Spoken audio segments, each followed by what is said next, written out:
Freedom of speech is a major subject of debate and disagreement in politics. Freedom of speech is an important thing, and it should be defended. Freedom of speech is crucial to a healthy democracy. An open exchange of views and ideas is absolutely essential to a healthy democratic society.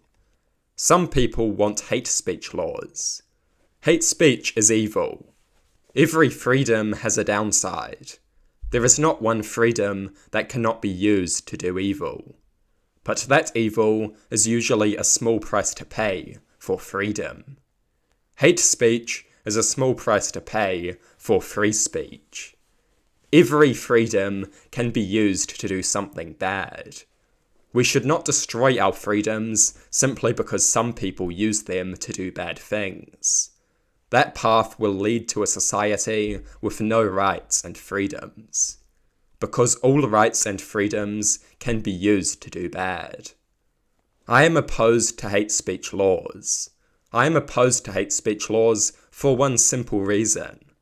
Freedom of speech is a right, not a privilege. Hate speech laws treat freedom of speech like a privilege. Hate speech laws make freedom of speech conditional. Hate speech laws undermine freedom of speech and treat it as a privilege, not a right. This undermines freedom of speech. This makes it normal for the state to limit freedom of speech. This sets a precedent of the government restricting freedom of speech. This is a dangerous precedent. This precedent will be turned against righteous movements. There is a long history of free speech restrictions being used to crush progressive movements.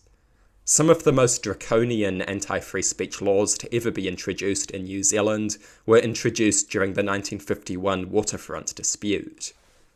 The national government eliminated freedom of speech with illiberal legislation intended to crush a major trade union strike.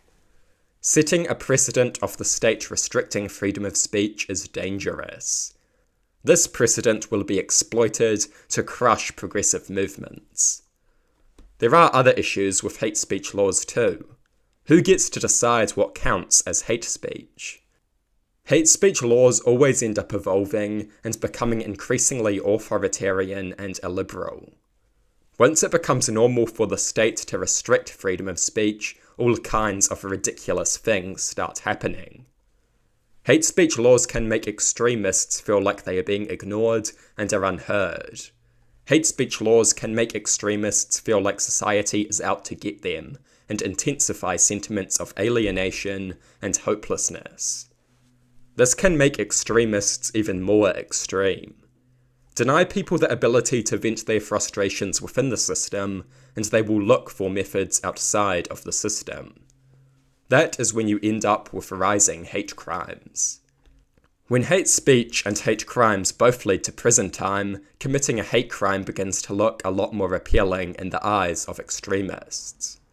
Hate speech laws can make dangerous extremist movements even more dangerous. The far right will also exploit hate speech laws to pursue their own ends. They will use them to portray themselves as victims and gain media attention. They will use them to align themselves with freedom and pretend to be more liberal than they really are. The threat of prison time is not a good way of getting people to change their views. This kind of superimposed incentive encourages irrationality. Fear of the state should not drive people's political positions. Political views should be based on reasoning, and so discourse and argument should be encouraged. Hate speech laws do not encourage these things. Hate speech laws destroy these things. The previous Labour government tried to introduce hate speech laws. Thankfully, these laws were never passed. The suggested laws were beyond appalling. They wanted to defend people from hate speech targeted at religion. The proposed laws were extremely vague and had the potential to be extremely authoritarian depending on how they were interpreted. These hate speech laws were particularly bad because they would have stifled political discourse massively by restricting criticism of religion. This is a serious issue. It is also madness that they wanted to cover religion, but not sexuality or disability. Why would you prioritize religion over sexuality or disability? Religion should not be defended from hate speech laws because ideas and worldviews should not be legally protected from harsh criticism.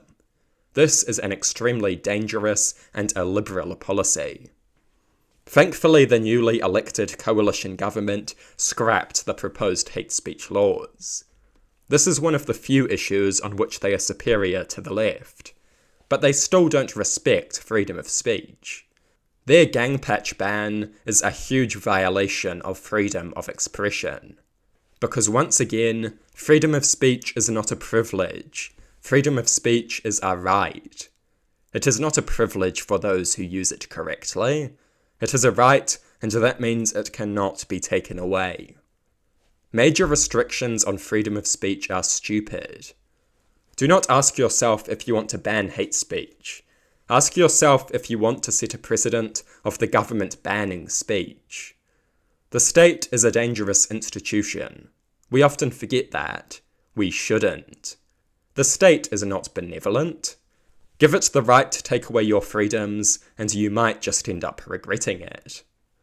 Some people say they believe in the right to free speech, but not the right to hate speech. This is incoherent. If the government can prosecute people for saying things it deems to be hateful, you do not have freedom of speech. Your right is conditional, which is to say it does not exist at all. It is not a right, but a privilege. Freedom of speech includes hate speech. I despise hate speech, and I will always oppose it, but people should not be imprisoned for sharing stupid views and immoral opinions. They should be aggressively criticized and mocked. Some people insist that freedom of speech is not freedom from consequences, except freedom of speech literally is freedom from consequences. Freedom of speech describes the right to express your views without fear of being prosecuted or persecuted by the state. Freedom of speech literally is freedom from consequences. If freedom of speech is not freedom from consequences, then every country in all of human history has had freedom of speech. You could apply this idiotic phrase to any speech. Did the Soviet Union have free speech? Sure, you could be sent to a gulag for criticizing the government, but freedom of speech isn't freedom from consequences. Did Nazi Germany have freedom of speech? Sure, you could be executed for criticizing the government, but freedom of speech isn't freedom from consequences. The reality is that freedom of speech is the right to share one's views without fear of state persecution. Freedom of speech is freedom from consequences. Freedom of speech is a valuable thing. Free speech is threatened by extremists on both ends of the political spectrum. Many people think that only the left threatens freedom of speech. This is a mistaken view. Donald Trump has repeatedly suggested deporting protesters who support various causes that he dislikes. In the case of our own government, the gang patch ban is an obvious attack on freedom of expression. Freedom of speech is a valuable thing. Freedom of speech is threatened by forces on both the left and the right. It cannot be properly defended if people do not recognize that reality.